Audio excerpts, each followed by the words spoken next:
All right. What's up, good people? Hope everybody's well. Give me a thumbs up if you can hear me okay, if it's not too loud or too low, or if it's going in and out.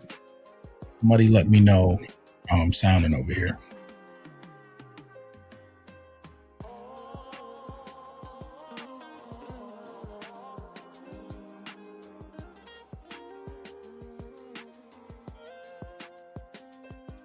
What's going on, people?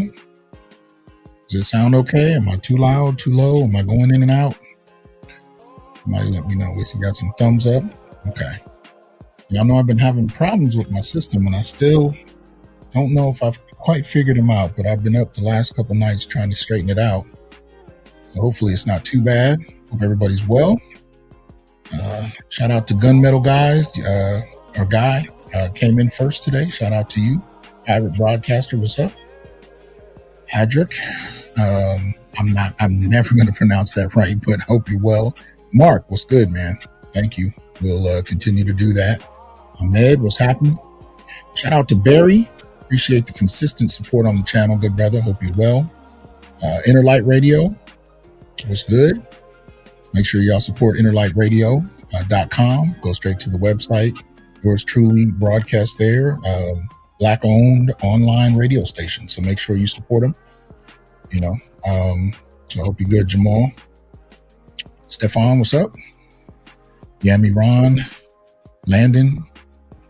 We got If Not. No Fear. Tahir, what's up? Joshua. Jesse, what's going on? Your Sugar-Coated Secrets, what's up? Glad you can make it. Ahmed, Chance, Marbar. Yeah, got a number of people in the house. Please hit the like button as you come in. If you would, Keith, what's good? All right. Their lights is lowered. Okay. Hopefully that comes in. Let's see. Miguel, Sick With It, what's up? On the clock at the Foundry, what's going on? Got Mark in here, Eugene, Weibert, Michael, Ray. What's up, Ray? All right. A number of things to cover, but let's get some of the housekeeping business out the way. Thank you for kicking that off, Barry. Appreciate that support. Like, subscribe, support, join, the whole deal. Support the channel if you will, so we can continue to bring you this independent black male thought. So make sure you check the bottom of the screen where you can see you can donate through Patreon, Cash App, PayPal, Venmo. And if you do the Patreon, you can also sign up to support the Institute for Black Male Studies, which I'm going to be shifting. I'm almost done shifting it to Patreon. It'll be a separate Patreon page for the Institute. But that is there. But make sure you support. You can support the Institute for Black Male Studies, the Onyx Report, or everything through Patreon as well as YouTube. You can become a member on YouTube. If you're interested, you can also join us on Patreon. We do film reviews every 1st and 15th. So this month we did Waiting to Exhale on the 1st and To Sleep with Anger on the 15th. That's a film with Danny Glover. You can always join and go back and check those broadcasts where we talk about those films and whatnot. But every 1st and 15th, we try to do a newer film on the 1st and a classic on the 15th. So the next one coming up, we're going to watch on the April 1st is Him, or we're going to discuss Him. That's what we're leaning toward. I'll confirm as we get closer to that. So y'all can join us there. Check that out if you're interested. So just go to the Patreon, as I said. But in the meantime, donate. And if you can't donate, at the very least, hit the like button and support the channel. Shout out to 3000G. Appreciate that support, or GT. Appreciate the super sticker. Thank you for that. So yeah, support us on there as we get going. I did manage to, in the midst of getting the Institute back on, I did also get the merchandise store on. I have to shift that as well, create a new spot for that as well. And you should be able to see some at the bottom of the screen for the video on YouTube. But if you weren't able to, where did it go? That's weird. That is weird. It just straight. No, there it is. Wonder why it's located like that. All right, it's a little weird, but there it is. So if you're interested, Institute for Black Male Studies, you can just go to instituteforblackmalestudies.myshopify.com. The dashes between each word, you can see it there. Some of the items that we have, and you can just click catalog at the top of the screen. I'm going to be expanding this a bit. I got a couple of new items that'll be on here soon as well. But in the meantime, you can check that out, and you can support along those lines with some merchandise. So if that's something you're interested in, appreciate it. Appreciate the Man of Myth. Appreciate that donation. Like, share, subscribe, join, and donate. That's what I meant to say earlier. Anyway, so we got a few of those things kind of happening. So we're kind of getting back up to speed. As some of you guys know, I took a bit of a hiatus for a few months. And now I'm kind of back. So I've been doing daily videos, and I'm trying to see how that kind of goes. So I've been dropping them early mornings, 7 days a week, pre-recorded videos, and, trying to get back into the lives as well. So let me know what you think. Support the videos. Give us your commentary. Let us know what's on your mind, especially in regard to the topic. We just dropped one this morning on Black boys and abuse, and some of the comments, man. I asked brothers to share their stories, man, and people really sometimes want to dismiss the things that we're talking about, how serious they are, and what boys are dealing with. And so brothers were sharing their experiences, and it was mind blowing. It was mind blowing. So if you haven't checked that out, at the very least, you can go to the comment section on that video this morning. And yeah, man, it'll hit you in terms of what brothers are dealing with and what they have overcome. You know what I mean? So, what's up, Malika? What's good with you? Black Males GRP, what's up? Yeah, so check that out. Let's see. So we got some other quick pieces of business. All right. Now, I haven't been on in a couple months So y'all know I got a new addition to the weapons cache over here. Now, that right to my left, you can see that Magneto helmet. What you can't see is it's actually standing on a plastic Mjolnir, the hammer of Thor or Shango, depending on how you roll.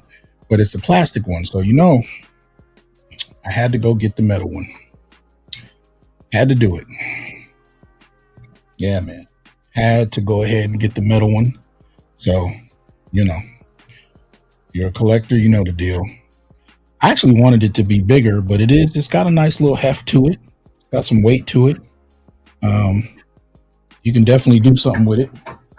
So, got a couple of other treats that have been in the mail for a little while now, so I'll share those as we get them.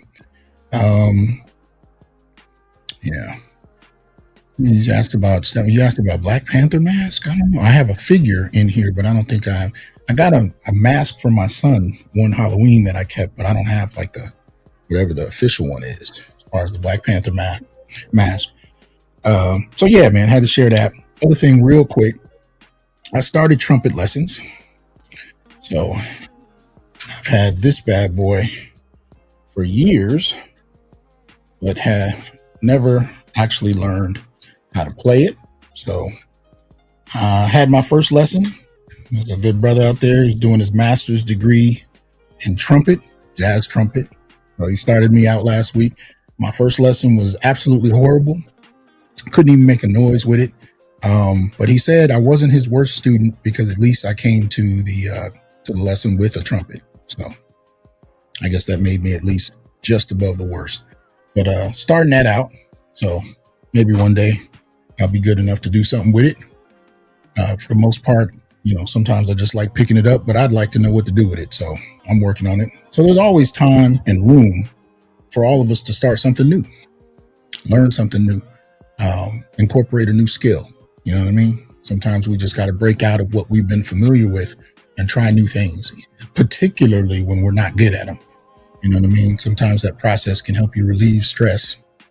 So, something I'm trying to do, and I would urge brothers to do the same. If you found your piece, salute to you, rehearse it, enjoy it, make sure you don't forget about it, do it on a regular basis, but also stretch your boundaries by trying something new, something particularly interesting to you, something you've always wanted to do, and enjoy it. I actually started a chess class last year, but I didn't really like it because that's really something I want to do with some brothers. So as soon as I find some brothers that are willing to engage in some chess, that'd be something I'd like to do as well. So, and preferably in person, that would be cool, but it is what it is. Anyway, just getting a few of those things out the way.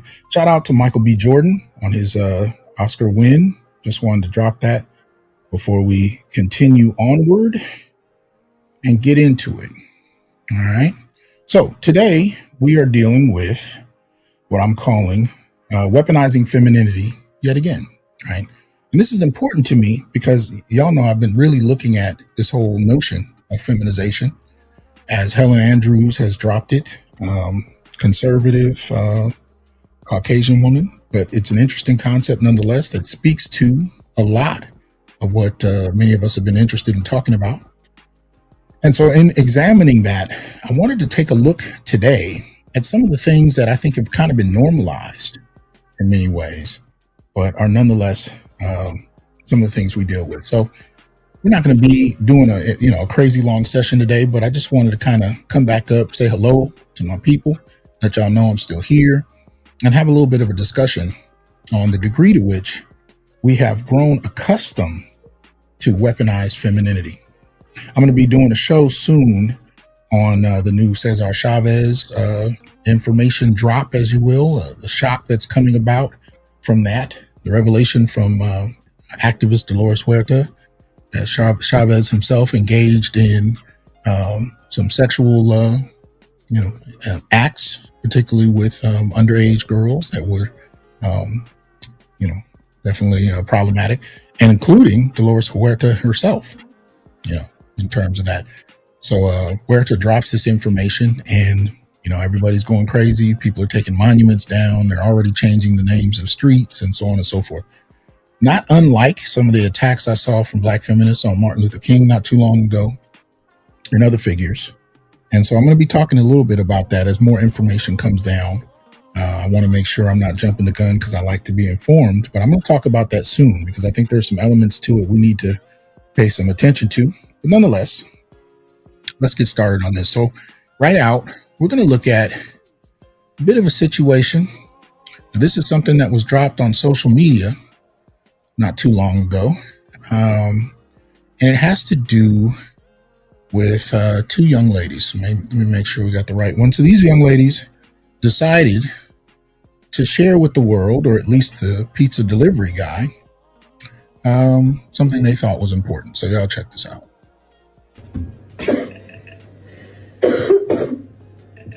So let me film it. It's not. Okay. Yeah. We're doing it straight away. No, give it to us first. Hi, you okay? Yes, we Domino's, did. yeah. Thank you. Thanks.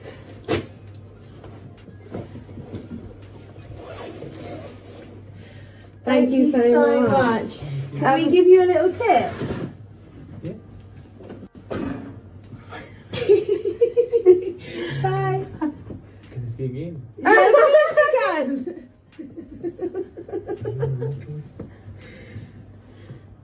I see you're looking. You jumped your You like it? Yeah. Did we make you happy? Oh, yay! Lesbians. Yes, Yeah, we we're are, yeah. lesbians, yeah. I like lesbian girls. Yeah. Yeah? Yeah. Yeah. Okay, cool. We'll order again, yeah? Yeah. But I know You work on a Sunday night? maybe. Yeah. So we'll order next Sunday. Yeah. Our number.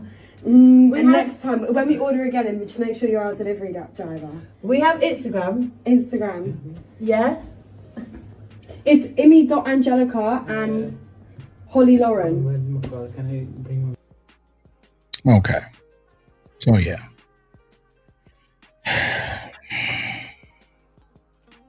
Minor. It would seem innocuous, something that most men would, just kind of raise an eyebrow to. They saw it online. If they were that man in question, they'd probably do what he did to some extent. But when you think about it for a moment, there was a recent case of a woman, I think, who was making the delivery, and she actually went around to the backyard and went into the man's house. He was on his couch, and I guess he was exposed. She decided to record it and put it online, and it just went to court.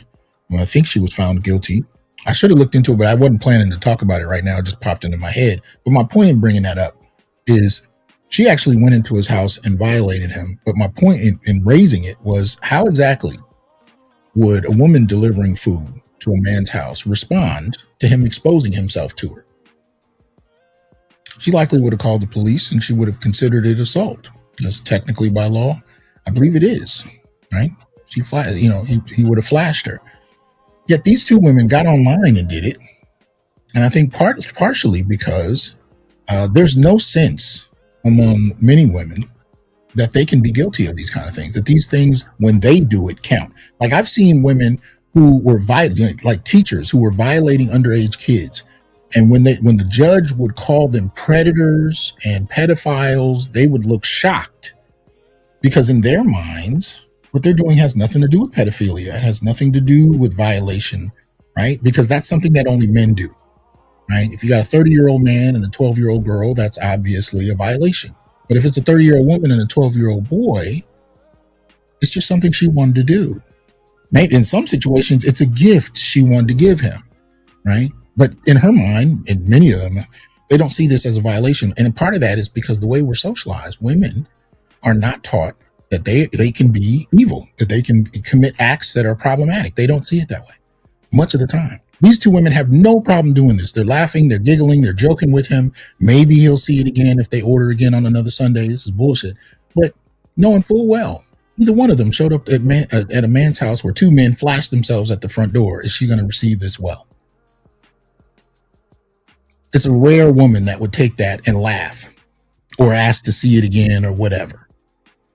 Most of them would consider it a form of assault.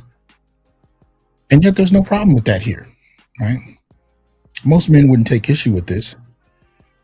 But Daphne Accountability Sutton, who I see, whose work I see a lot on Facebook, she had a lot to say about this, and I appreciate her work. But she says about this, she says, 2 women content creators ordered from Domino's. When the driver arrived and gave them their food, they decided to tip him by flashing him. They were fully naked under their robes. Even though the driver may have liked it, this is still indecent exposure, sexual assault, which is a crime. They thought it was funny, but it wouldn't be funny if he came back with more men. This is dangerous and disgusting behavior. If a woman showed up with food and 2 men flashed her, they'd be making license plates with Bubba from Cell Block D. This is not innocent, right? And then she asked for people's thoughts. Shout out to Daphne. I agree with her wholeheartedly. But these are the kind of problematic things we're looking at. And what we're talking about is the weaponization of femininity. Now, it's weaponized to the extent that women can do these things at their leisure, and they can weaponize it by calling the police, or they can just consider it a joke, despite that it's a crime, knowing that they're not going to be considered having violated anybody in any serious way most of the time. Shout out to Library Card Holder. Says, remember Lorenz Tate and AJ Johnson and Inkwell and their relationship? Yeah. They don't consider that pedophilia. Right? Sometimes they just consider it having done him a favor. Let's check another situation out. All right. So this one is in the news. So we'll go ahead and put this up. What is this one called? All right. I got too many things open on the screen. That's what the problem is. Why do they keep disappearing, though? It's the thing I'm trying to find out. Nope, not that one. There it is. All right, sorry about that. So you should be able to see that there. All right. So this is from StanfordAdvocate.com. All right, this is dated March 10th of this year. Former Norwalk middle school counselor gets 4.5 years in prison for sexually assaulting a student. Now, I have never argued that women never get penalized for their crimes. That's not my argument. I'm not suggesting they never get penalized. What I'm suggesting is that we still don't have any social outrage, any societal outrage for it, which I think many women interpret as accepting that what they do is okay. There's no problems with it, right? In this particular instance, we have this interesting case. So this is Luisa Melchioni. I probably mispronounced that. Former Norwalk school guidance counselor was sentenced Tuesday to 4 years and 6 months in prison for sexually assaulting a 13-year-old student. Right? Now, if you turn around and call her a pedophile, she'll probably look at you the way she's looking at you in this picture, like I don't know what you're talking about, right? All right. So it says Melchioni of New Canaan were sentenced during a hearing at Superior Court in Stanford after pleading guilty late last year to second-degree sexual assault and illegal sexual contact. Mark Sherman, her defense attorney, confirmed the sentence and said in a statement that his client hopes today's sentencing brought some degree of closure to the victim and his family. She's very aware and sorry for the damage she's done and the people she has let down. However, this sentence gives her a chance for redemption, and she's committed to continuing the work she's been doing in making amends and rehabilitating herself. Norwalk police arrested her on July 11th, 2024, and initially charged her with second-degree sexual assault and 2 counts of risk of injury to a minor. According to the arrest warrant affidavit, the investigation began in April 2024 when a man told police he found messages on her cell phone with a student that appeared to be sexual in nature. The informant later provided investigators with 17 screenshots that included explicit photos of her, money transactions, and text conversations with a child student at Nathan Hale Middle School. State's Attorney Paul Forensic said during her arraignment that the student was 13 years old. Officials accused her of performing sexual acts and lap dances on the student as part of the abuse. When interviewed by police, the child admitted to receiving nude photos from her, as well as money transactions for Uber rides and food, police wrote in an affidavit. Child also said she asked him to send her explicit pictures, but that he was uncomfortable about doing it, police wrote. Despite his discomfort, the child said he eventually complied. Spokesperson for Norwalk Public Schools previously said that she left the school system in mid-June. Sherman has said she resigned from the position. Right, so that's all they kind of tell us about it. Right, but we're seeing scores of these women being caught. There's not as much conversation about it as there should be. Because I would argue at this point, this is somewhat looking like kind of an epidemic of sorts. It's really looking ridiculous. But nonetheless, it's becoming more and more common. I've been seeing these cases. At this point, I think I'm on a weekly basis. But the thing is, I'm not looking for them. If I were doing research, I'd probably find a lot more. These cases are sent to me. And I get at least one a week. Whether I cover them or not is a whole different question. And there's about a year or two where I just kind of didn't cover as many, not for any particular reason. Shout out to BGS. Appreciate that. Hit the like button. Shout out to Growth Talk Kofa. I see you in there, man.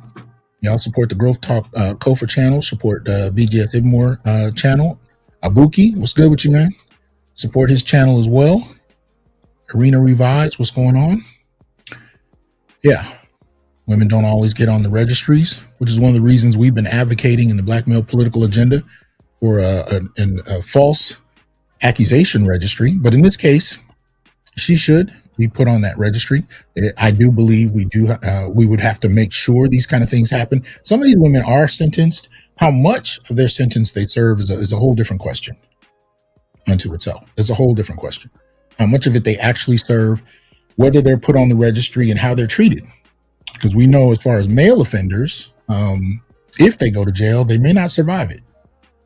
And it's not that I'm losing sleep over men who are suffering in prison for what they may have done to a minor. My concern would be for men who are falsely accused, go to prison under false pretenses, and are treated as pedophiles are treated. They may lose their lives for something they actually didn't do. Because at this point, we've been seeing for years men going to prison based off the word of somebody. Whether it's the word of a woman or whether it's the accusation that involves a female of any age. Right? Men are often treated as if guilty before evidence, if provided at all, is even investigated. And so I am very much concerned about that. But that goes along with what I'm talking about in this age of feminization, the question of how femininity is weaponized. Now, she did this with no sense whatsoever that anything could happen to her. And you would think, as many women that's been caught, women like her would have pulled back from it. But I think what my suspicion is they can't resist the power, the rush. It's almost like a grotesque how Stella got her groove back, and particularly, and this is not limited to white women. I found plenty of black teachers. It's not limited to white women. Black women teachers are doing this too. But my point is, these women are in positions of authority over young males who they control, right? Some of these women are married with kids. They're in their late 20s, their 30s, and sometimes in their 40s. Some of them actually get pregnant from these young men that they're dealing with. And from there, I hope this doesn't, oh yeah, I don't want that. From there, they are actually able to get child support from the young man's family in some instances. But there's no sense of public outrage on par with what I think it should look like, right? There's public outrage when it's a girl. Think about, you have a 40-year-old male teacher who not only violates an underage girl, who's over, say, 12, 13 years old, but also gets her pregnant. The outrage is unfathomable, and it should be. When it's a 35-year-old woman who violates a 13-year-old boy and gets pregnant and goes to family court for child support, there's no outrage. This is what I mean by the weaponization of femininity. It may be because she wanted a child. It may be that she just enjoyed the flex, having young men at her whim do whatever she wants them to do. Right? And there was a time these women, or women in general, would talk about men doing this, and they just couldn't fathom how men could be so gross. But when women are doing it, they sweep it under the rug.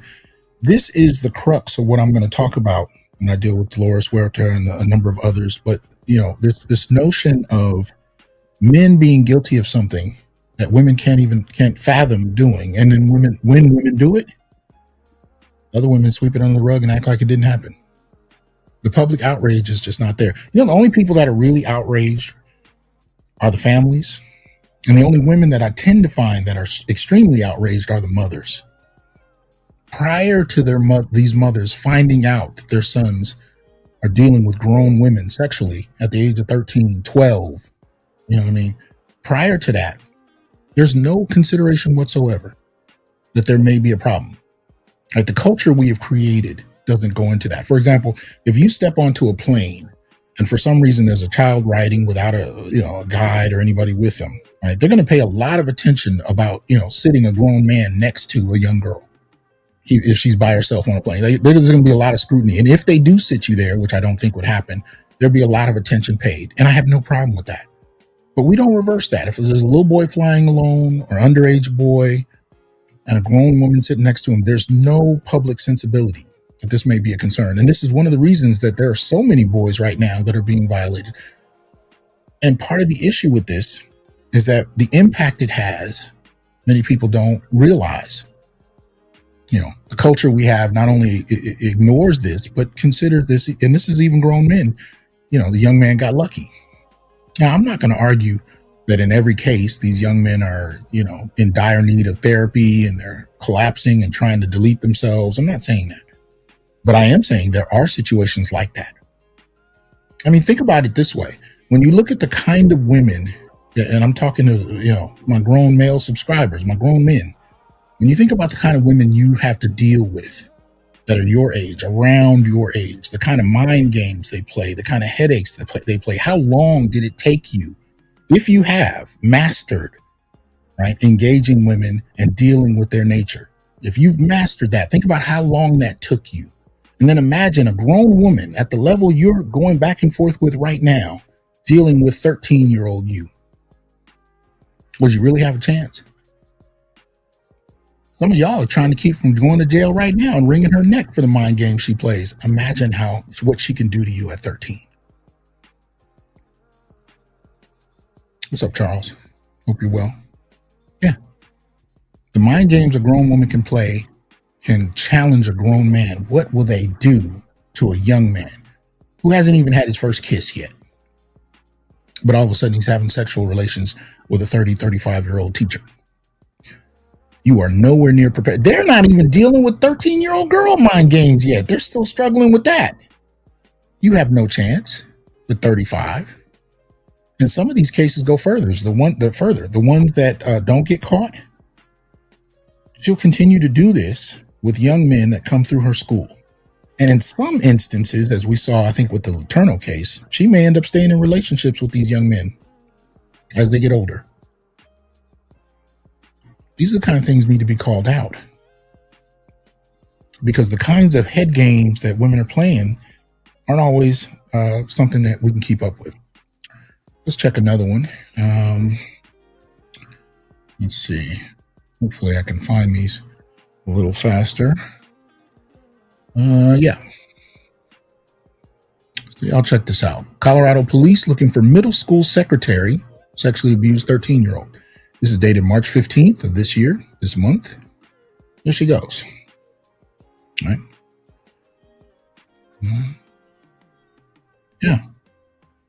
And these women don't necessarily have to be runway models. It doesn't have to do with that. They're usually in charge of young boys. Police in Colorado are on the hunt for a former school staffer accused of sexually assaulting a 13-year-old student. Brenda Meza may be on the run, as police say. They have been unable to find her. Meza, 34, was a middle school staff member at Greeley Evans School District 6, according to the statement from the Greeley Police Department. In the same statement, investigators alleged Meza repeatedly sexually abused the victim over the course of several months. Meza now has an active arrest warrant, police said, and is wanted on several unspecified felony charges. Authorities add that they have attempted to make contact with her directly to no avail. Investigators have not detailed the specific allegations that have been made against Meza, so it is not known how she met the alleged victim. The alleged victim's gender has also not been disclosed, and is unclear how many instances of alleged sexual assault police claim occurred. They also have not said where they believe Mesa could be at this time. Dr. Suzette Luster, the principal at Franklin Middle, sent a letter home to parents informing them of the situation. Student safety and security is always our first priority, blah, blah, blah. Sorry if these allegations have negatively impacted the school, whatever. It's political speak. School district hired Mesa in 2020. She worked at Franklin Middle as the school's secretary. She also served as an occasional substitute teacher and coached the cross-country team. Police said that officers first stopped by her home in Greeley on February 12th after receiving information regarding the alleged ongoing sexual abuse of a child. She was not home at the time and has not been since. Mesa was placed on administrative leave the same day and was fired on February 25th. Anyone who may have information pertinent to the investigation is urged to contact Detective Austin Berkeley.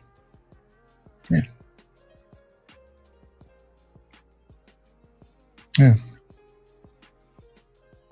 There you go. Shout out to Growth Talk. Said the girls aren't falling apart in a lot of cases, but society will still want to lynch that man. Some of these women have destroyed these boys and not a peep. Exactly. And I'm not advocating that this is something adults should be able to do. It's not my argument at all. I'm just noticing how quickly boys, and especially black boys, can be swept under the rug and nobody cares. That's precisely what my show this morning was about. Shout out to Charles Faulkner. Officer is the equivalent of Professor X versus someone who was mentally stagnated at age 5. Absolutely. Absolutely. Electrician 480, what's up? Said let's support our PhDs. Appreciate that. Hope you're well, good brother. Yeah. That's what we're dealing with. This is exactly what we're dealing with. But this too is the weaponization of femininity, right? It's the extent to which she can do this, knowing that most people are not going to be as passionate about the entire situation as were it a man. Right? They're not as passionate. She just kind of casually walked away. And we understand because she knew it was illegal. She knew if she gets caught, she's probably going to jail. I'm not saying there are no repercussions. But men understand you may lose your life doing this. You know, especially if that father gets hold of you. But here's an example of weaponization. And this has to do with, I would say, women's sexuality and the extent to which the push for the freedom to express themselves against the innocent of youth. This is just a short clip. I want to say it's only a few seconds long, but check this out. There's no sound. There you go. This is Daphne again. Shout out to her. And she asked the same question I did when I first saw it. You know, she said if a man did this to 3 female minors, he'd be arrested and charged. But when a woman does it, we call it innocent. This is disgusting and predatory behavior. Shout out to her. But yeah, stand in front of women with in front of a window with 3 underage young men. A man puts a towel over it. But you can imagine if a grown man is running up to a window with 3 underage girls sitting at a booth and flashing himself. If there's any man in the vicinity, he's not coming up with a towel. Right? Maybe a crowbar, but definitely not a towel. I think this is a reflection of how we view, female sexuality. Do we hold it accountable? Do we challenge women to be better? Do we hold them to the same rigor that we would hold a man? Officer Charles says, no, I can't even stop to tell you how many calls we get for domestic violence. And they would always say, when it's a female who's the suspect, what did he do to make her assault him? Absolutely. Absolutely. And this is what we're challenging over here. Contrary to the documentary on the manosphere we saw come out on Netflix not too long ago. Shout out to Manosphere Highlights Daily. If you haven't seen that, he did an excellent job breaking the film down. But contrary to popular assumptions, we're not talking about ways we can violate women. Over here, we're talking about the ways that, be it policy or be it culture, we have normalized, right? Female negativity. even acts of evil, violation, and we hyper criminalize male violation.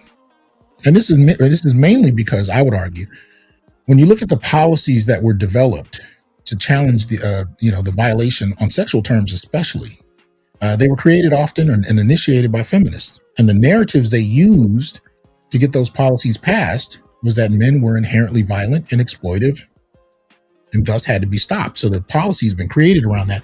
And even though the letter of the law is written in a gender neutral language, the culture of how those laws have been, practiced, how those laws have been enforced, is rooted around the idea of, male toxicity and female innocence. Because when women are the initiators of it, people don't know what to do.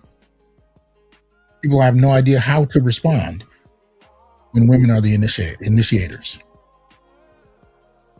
We almost infantilize women in the sense that we don't hold them accountable to the extent that they actually do violate, be it policy or convention.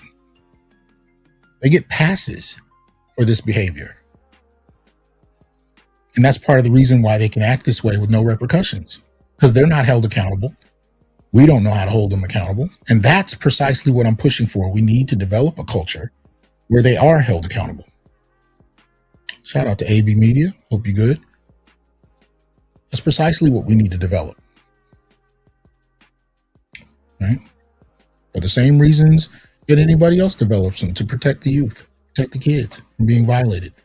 If you could read some of the cases I've run across where young men who are violated by grown women are still trying to heal, still trying to get over it. Sometimes you can catch an interview online where a grown man will talk about the impact it had. And it's staggering. But a lot of those men don't, even in their adult years, don't get any grace. They don't get any acknowledgement. They don't get any support.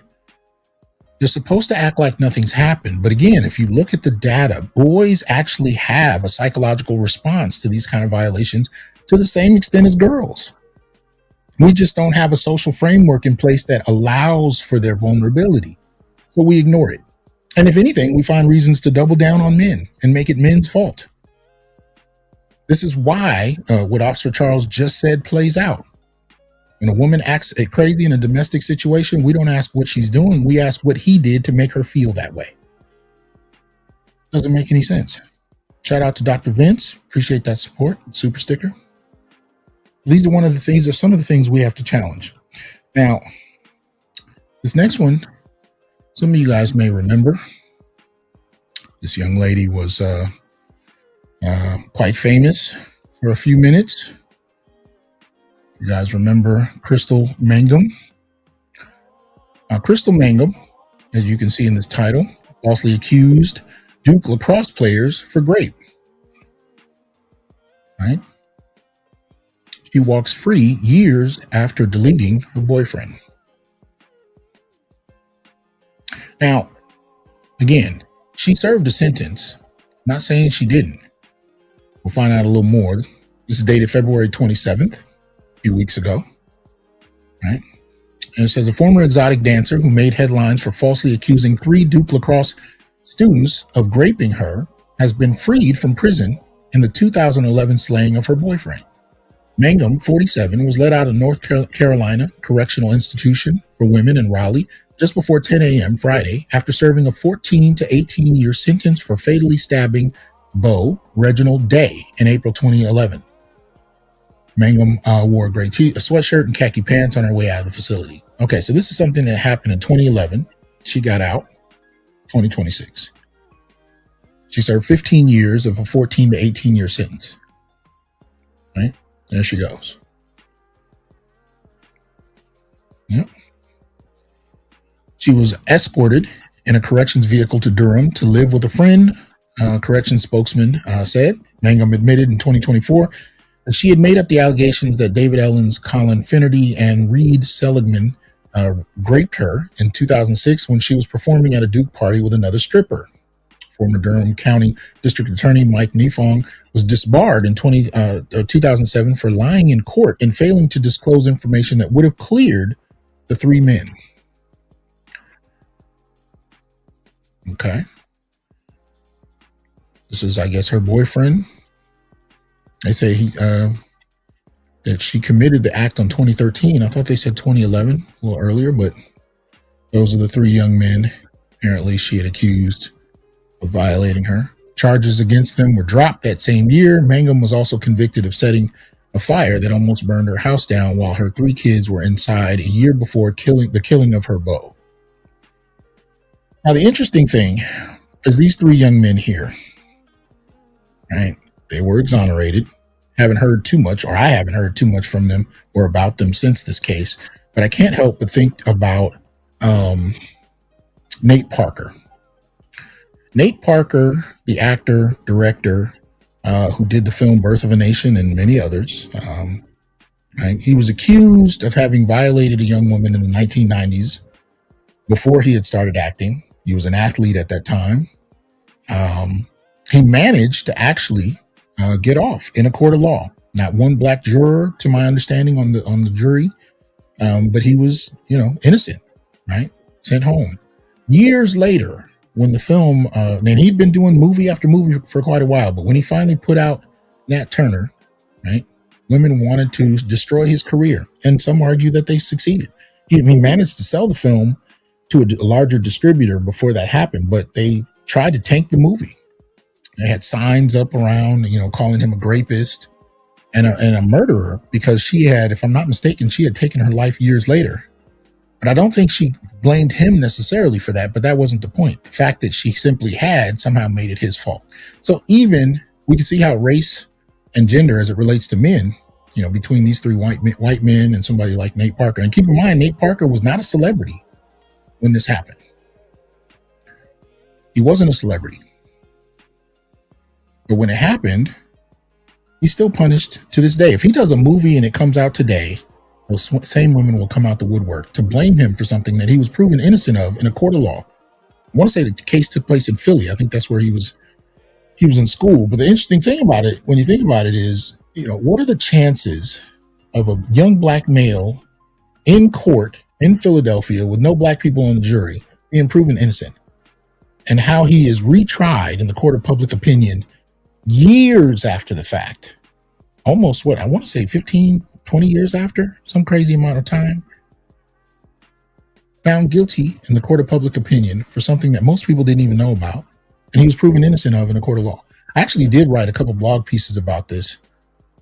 Shout out to Growth Talk, says this is my friend's book link about the effects of this topic had on him as a young basketball player. A lot of this spilled over into his life before, during, and after the NBA.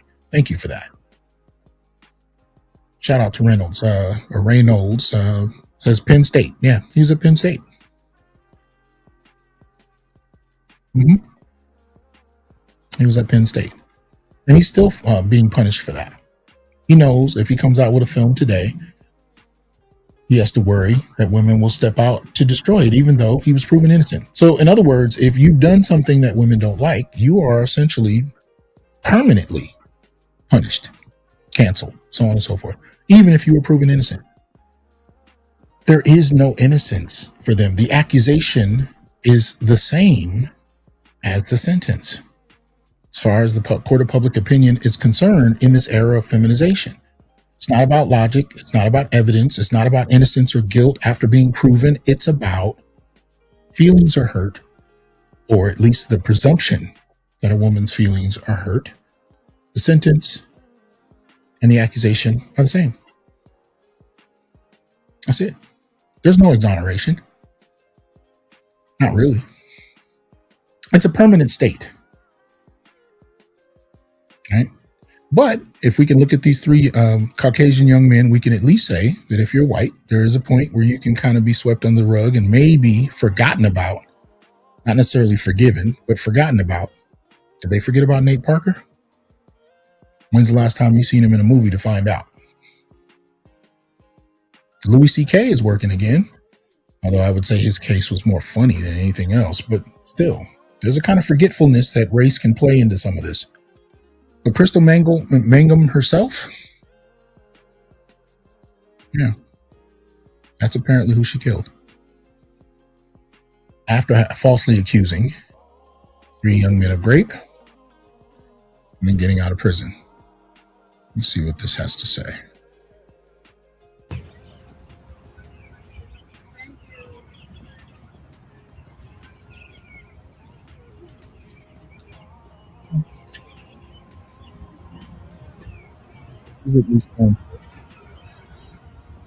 Will there be permanent repercussions for people working? Because I've not heard.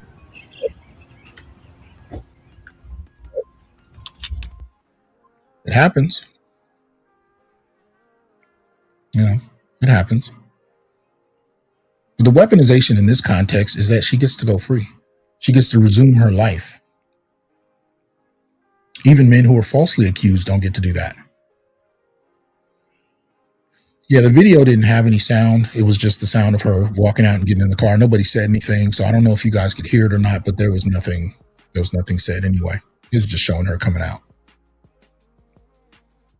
You know. Yeah. The Arena Revised says, we covered how she killed her black boyfriend at A Voice for Men. Same network who caped for her said nothing about this murder. What's up, Discipline?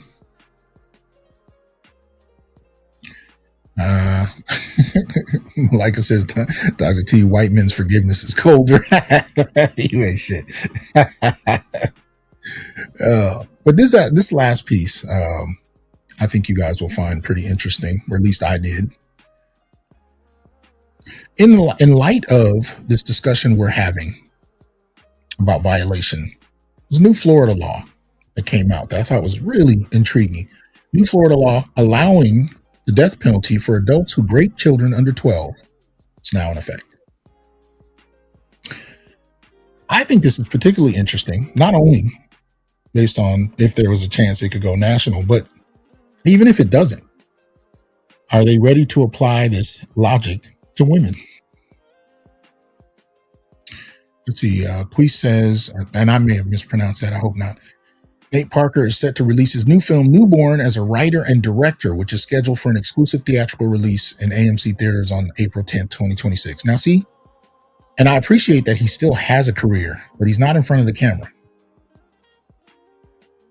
Yeah, he's been staying kind of out of sight for a while now, and he's actually a really good actor. If you go back and watch the stuff he's done, he's a good actor. He did a phenomenal job in Birth of a Nation, story of Nat Turner. Did a phenomenal job as an actor. I really enjoyed his work, and I enjoyed his work in other films.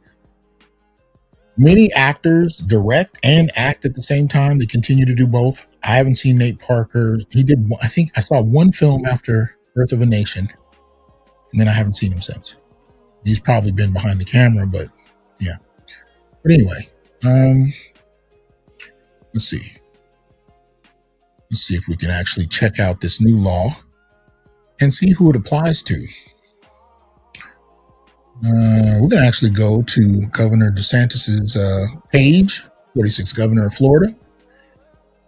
And this came out, apparently this is June 10th, 2025. Signs legislation to protect children against sexual crimes. Yeah. Make sure. Yeah, that's just going to be hard to see, period. So a lot of text. I'll try and just skim through it, though. Jackson, Florida, today, Governor DeSantis signed legislation aimed to strengthen protections for children against sexual crimes.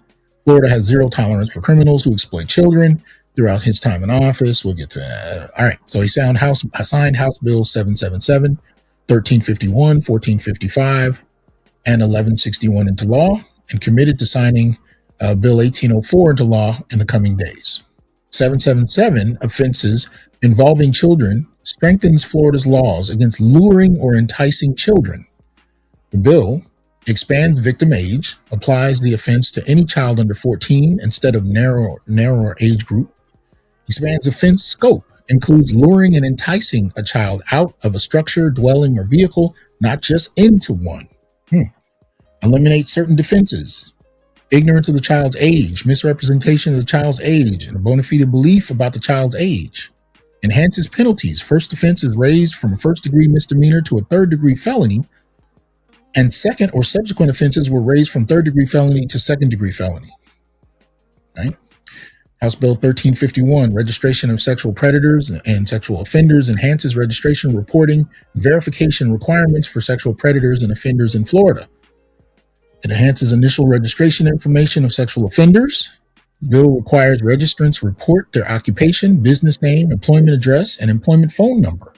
Expands ongoing reporting requirements for sexual offenders. The bill specifies that sexual offenders and predators must report in-state travel, residences within 48 hours, either online through the Florida Department of Law Enforcement online system or in person with the sheriff's office. Establishes address verification by local law enforcement. The bill also establishes that local law enforcement agencies must conduct address verifications of sexual offenders at least one time per calendar year and sexual predators 4 times per calendar year to ensure the accuracy of the information.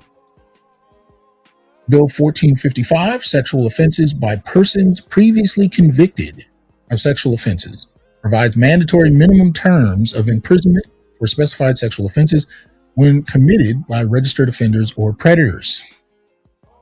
And then we'll skip down to 1161, Brooks Law, in honor of the brave young woman who joined us today to share her experience as the victim of AI-generated explicit imagery.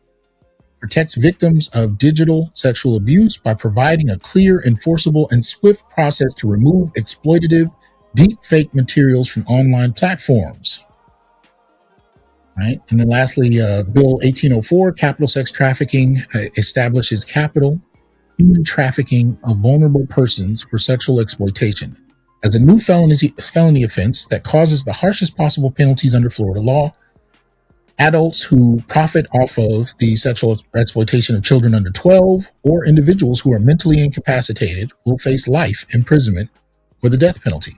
So you have all of these increases in how sexual offenders are treated. And my question is, okay, will they apply to women?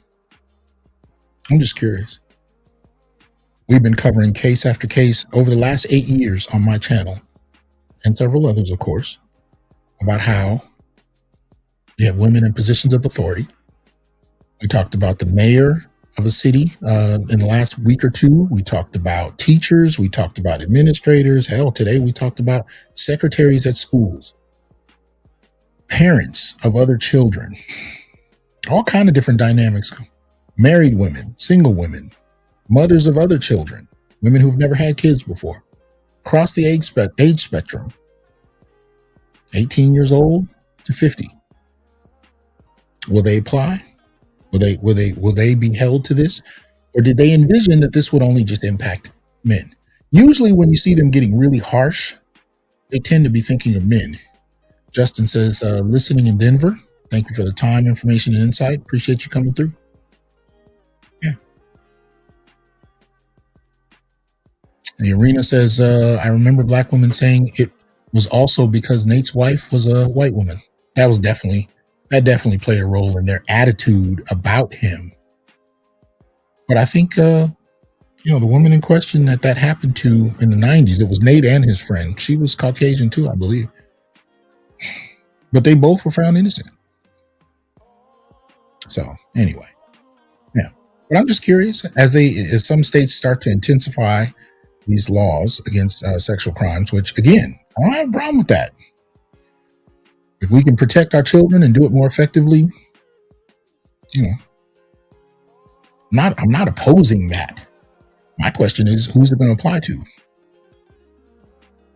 And it tends to apply to those we envision as the primary criminals. For example, when it comes to crime in general, black men are often envisioned as the prime criminals. We are the face of crime, particularly in the West, and we have been since slavery.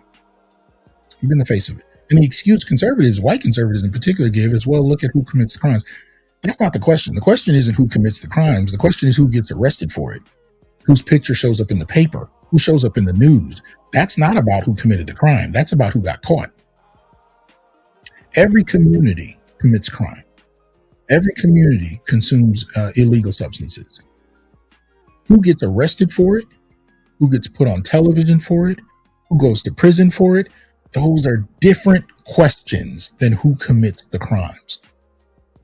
Poor Black folk in general are the ones who get caught, not the ones who are committing the most crime. And when you factor in white collar crime, these are the people that are creating the laws and who are administering over law enforcement, who are supposed to enact the laws. They're not exactly sending people like to apprehend people like themselves. That's not how that works.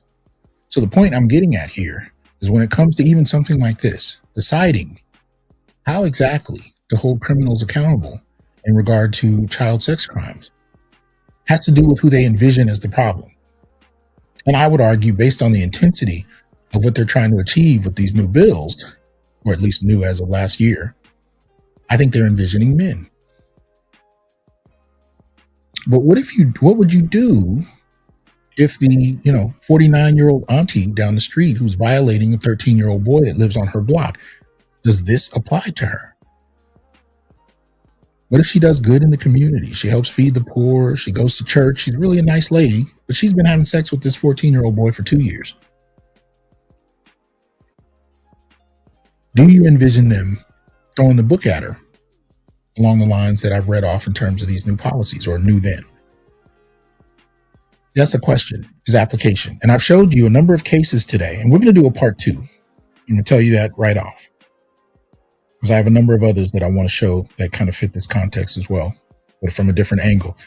But we've looked at, women who are flashing, right? Men. We've seen middle school counselors sexually assaulting students. We've seen a secretary at a middle school sexually assaulting students, right? You've seen women flashing themselves and twerking in front of underage young men. We've seen strippers who falsely accuse folks and then killed their boyfriends, just now getting out of prison. We've seen all of that. And I'm just curious, if these laws start to get more strict, will they be applied with an even hand? Are we going to continue to move forward with the belief that women are incapable of committing these kinds of acts? That's what I'm curious about. So let's see what some of y'all got to say. So Nunya Biz says, another question is, what will be the punishment for a child that was found to be lying on a man? Oh, yeah. Well, I don't think we even really punish grown people who lie on men. So I would probably say nothing. I mean, these people don't get their names in the paper. They don't get their pictures in the paper. They just make accusations and get to walk away. And there are crimes on the book. I read them off in a show a week ago, I believe, where I talked about what the actual crimes are for false accusations, but they never seem to apply. Officer Faulkner says, when it comes to the law, it's not what's on the books. It's about what and where it's enforced and who's affected. Absolutely. Absolutely. That's what we're talking about. And because the public has already been conditioned to see Black men as a problem for the last couple of centuries, it's not a great leap for them to look at what Black men are doing, especially if you grow up in an environment with limited opportunities and nothing else going on. But we're not going to look across the street or across town at the suburb where you got white kids that are doing something similar. It's just, I mean, it's base, but it's a consistent factor of life. We've seen this for generations. It's not new, but it's still happening. Cortez says, least likely to commit these specific crimes, yet we are somehow the face of it. Even in Asia, men do this more than American Black men. Damn. All right. K to the G says Timothy Ray Jones versus Andrea Yates. Both are parents who unalived all 5 of their kids. One received the death penalty. The other one was hospitalized. Guess which one? Damn. Yeah. So, just trying to really have this conversation. Are we paying attention to the strategies that are being used when it comes to weaponizing femininity? And are you seeing it in your environment? Now, I work at a university. I'm seeing it. I'm watching how it happens.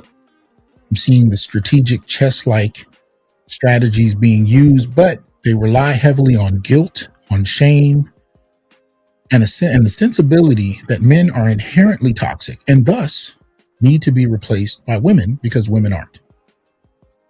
None of this is stated aloud. None of it. But I've talked to men that come from all kinds of racial and class backgrounds who share the same environment, and they're all noticing it, but nobody wants to say anything. They're afraid, of course, of the blowback. That's obvious. But more than the blowback, there's a sensibility that stopping it is somehow inherently unjust. Because there's this idea that I think feminists have been pushing for years that this is part of taking down the patriarchy. That men are going to be mistreated, and that's just. That's just. It's justice oriented. That to some extent, as we correct this, men will be mistreated, and that's par for the course. The extent to which it includes boys, they're just, just comes with it. It just comes with it. There's some lip service given to how sad that is, but let me see here. So, TCW says Boozy and Cardi B fans don't want the laws to get stricter. Del Quavia says, do you experience any hostility in the academy based on your views? How do you navigate that? Of course. But I'm a bit of a loner. And I'm not the most social person in the world. And I kind of go into situations expecting it. I'm more surprised when it doesn't happen than when it does. And it's not that it really doesn't happen. It's just that it's not brought to my face. But I go into situations expecting it, which I think is kind of a Gen X attitude about shit. But I don't expect the best, because I knew as I started to do this work and I started to see women's responses to it, I started to understand that once you do it once you speak out once, you're forever branded. It just comes down to, what you're doing that might force people to bring out the memory of what you did in the past. And, so if you're considered inconsequential, they may not actively seek you out. But if you become a threat, or if you become a problem, or if you become too successful, whatever you may have said or written about, even if it was 10 years ago, 15 years ago, will be brought back up, either to silence you or to remove you. Now, if you can generate enough attention to where attacking you outright could be seen for what it is, you might find some protection under that. Now, as an academic, if you do so with verifiable data, you got freedom of speech on your behalf, and you're able to at least put forth an argument. I mean, if you're just out here saying you hate women, that's one thing. And I don't, just to be clear, just so somebody doesn't take this clip and run with it. But if you're out there saying it's not about hating women, it's about looking at the data. Let's look at who goes to prison more, who commits these acts, what kind of sentences do they get, how much of it do they actually serve? If you're looking up graphs and data and you're putting that information in your publications, now you have an argument. You can't be as easily dismissed as, he's just, part of that group online. No, it's more than that. That's why you have to keep the conversation. You have to be a steward of truth. You got to be willing to call balls and strikes however they come, and be honest about it. I'm not defending men who commit crimes or who violate children. Not at all. You want to take them to jail? Take them to jail. I have no problem with that. I support it if they're guilty of such. I do want to qualify. If they're being falsely accused with no evidence, we may have a problem. But if they're guilty of it, I don't have a problem with you taking them there. That's not what I'm arguing. What I'm arguing is when women get a pass for committing the same act, that's a problem. Egghead says, speaking of weaponized femininity, I challenge every brother to go back to their high school alma mater and ask when was the last time they had a black male valedictorian or salutatorian. Yeah. Side request, need help from the chat. I know about Charles Tyler, but there was another great one. I can remember his name. Not sure what we're talking about. Shout out to Hurricane. Appreciate that support. Thank you. Where'd that go? Okay, I just clicked something I did not mean to. There it is. All right. Appreciate that, Hurricane. Okay, to the G says mistreating men can turn them into monsters. The feminist stance isn't very wise. Well, it's kind of a Cold War and there are pot shots being taken. And from what I can tell, up until the advent of men speaking out on social media, most men didn't know how to respond. You know how to respond if you're in a public place and another man walks up to you and looks like he wants to hit you. You have a frame of reference for that, particularly as a man. When women started to respond, especially right before, let's say a few years before Me Too, and really we can go back to the 1980s when in the black community we really started to see it. Most men did not know how to respond. We really didn't know how to respond. But the thing about human nature is we adapt. And that's what men started to do. And they're already trying to malign the adaptation. So you started to see news reports and documentaries being performed on, say, the Manosphere and Red Pill. And I'm like, they're playing around with the surface of the issue, but they really don't want to delve into the weeds on what men are actually saying. So it's more strategically useful for them to merely malign a couple of the key figures that they identify as the face of these men. And they always pull out the same ones. I mean, we know who they are. We see who they are. It's the same dudes over and over again. Tate, Sneeko, same guys. But that's so misleading. And again, shout out to Manosphere Highlights Daily for covering that recent Netflix film. They did a great job. They don't want to get into the weeds of it because this is not a coherent, structured organization.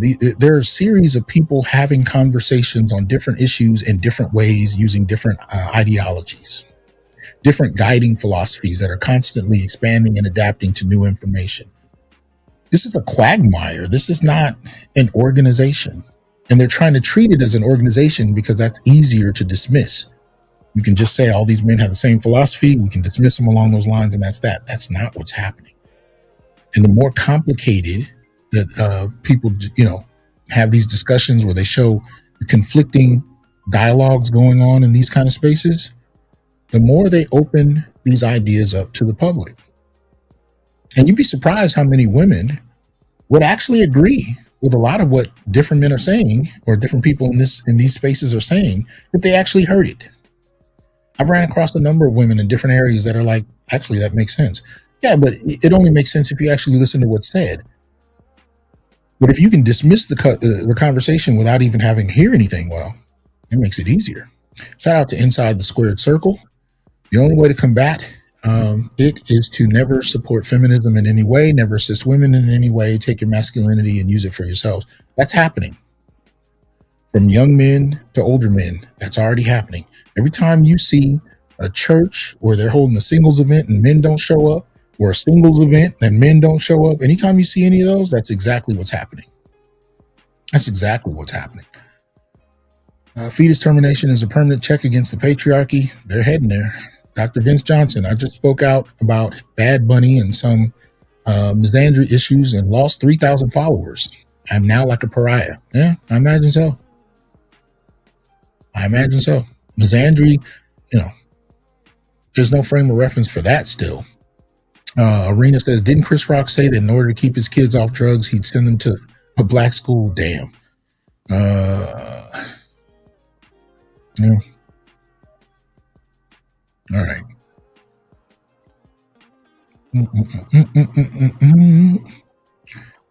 Yeah. Yeah. This has been going on for a while. Gregory says, I recall hearing that black men are lacking or they're queer or they're losers around 1983. Yeah, they started it at early. And again, most black men did not know how to respond, even in the academy. Most black men were silent. They took it on the chin. Some jumped on board and tried to be allies and helped to spread along this, this hateful speech about men and boys, but to no avail. I say it all the time, mascots get eaten too. So it doesn't work. But what the response has been is that men are not in the public sphere trying to yell back and forth with women. They're not. They're just taking their ball and going home or another country. Again, what it breaks down to ultimately is monkhood or travel. That's what it's coming down to. And it's becoming more and more that binary more and more. And that's what we're seeing. Anyway, I appreciate y'all coming through. Just wanted to kind of drop a word. Shout out for the support. Appreciate that, Arena. Wanted to drop a word. Just wanted to kind of have this conversation because, again, there's a part 2 to this. But I really want us to think about the various ways that we actually need to hold people accountable and be wary how what gender, and particularly femininity, is being weaponized. We've watched it happen, but sometimes we underestimate its impact, and it's growing. And men are adapting to it, so stay ahead of the curve, stay tied in with what men are talking about, what men are doing, and decide where you want to fit in that. But it's time. I'll holler at y'all soon. Peace.